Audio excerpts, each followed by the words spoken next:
আপনি এই লেকচারে বললেন যে আল্লাহ তাআলা জানেন যে প্রত্যেক মানুষ ভবিষ্যতে কোন কোন কাজ করবে। আমরা আমাদের ভবিষ্যতে কি করব, এই পৃথিবী কেন সৃষ্টি হয়েছে, আমি কোথায় পৌঁছাবো, আমি পরের মুহূর্তেও কি করব, সেটা আগে থেকেই ঠিক, তাই না? এখন পরীক্ষা শব্দটা কি এখানে সঠিক?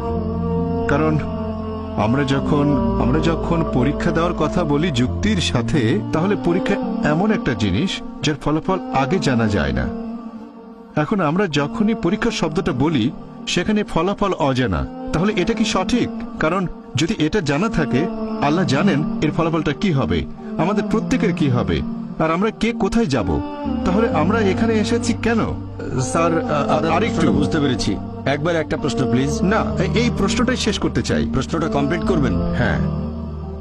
আর ছোট একটা লেকচার দিয়ে ফেললেন। আপনি একজন বিজ্ঞানী, আপনি কেন একটা গবেষণা করবেন কিন্তু আপনি জানেন ফলাফলটা কি, তাহলে এখানে এই গবেষণা করার প্রয়োজন কি?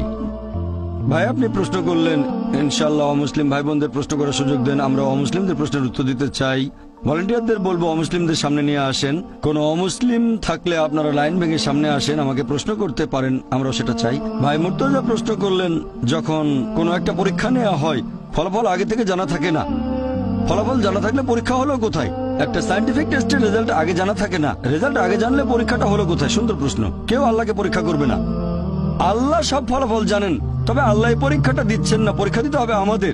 আমি আগে ফলাফল জানি না, আমি আমার ফলাফলগুলো জানি না, আমি জানি না বেহেশতে যেতে পারবো কিনা। যদি জানতাম বেহেশতে যাব, তাহলে আজকে কষ্ট করে মাদ্রাসে আসতাম না। এই পৃথিবীর বিভিন্ন দেশে যায়, আমার অনেক পরিশ্রম হয়, আমি তো জানি না আমার জন্য বেহেশত নিশ্চিত কিনা। যদি জানতাম নিশ্চিত বেহেশতে যাব, তাহলে খালি খালি কেন ডাক্তারি ছেড়ে দিয়ে দাওয়া দেবো?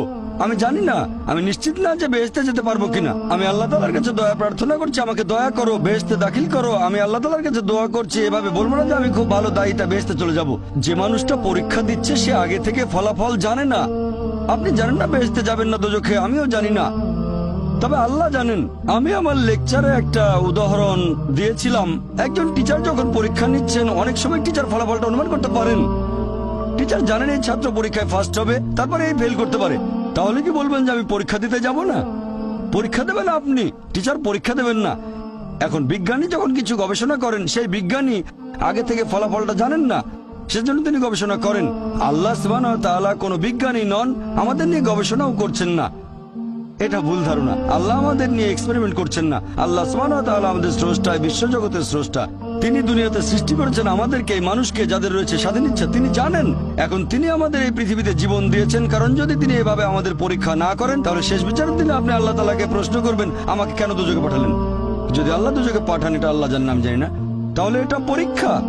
আর আমি আমার লেকচারে বলেছি যে আল্লাহ সুবহানাহু ওয়া তাআলা সুবিচার করেন। এখানে আল্লাহ কোন রকম পরীক্ষা দিচ্ছেন না, আমাদেরকে আল্লাহর কোনো প্রয়োজন নেই। আল্লাহ এমনিতেই সবচেয়ে মহান, আমরা এখানে পরীক্ষা দিচ্ছি আর আমরা ফলাফলটা জানি না। যেহেতু ফলাফল জানি না, সেজন্য আমরা যথাসাধ্য চেষ্টা করছি। আর আমরা আল্লাহ তাআলার কাছে দোয়া করব, তিনি যেন আমাদের দয়া করেন, আমাদের ক্ষমা করেন, বেহেশতে দাখিল করেন। আমিন।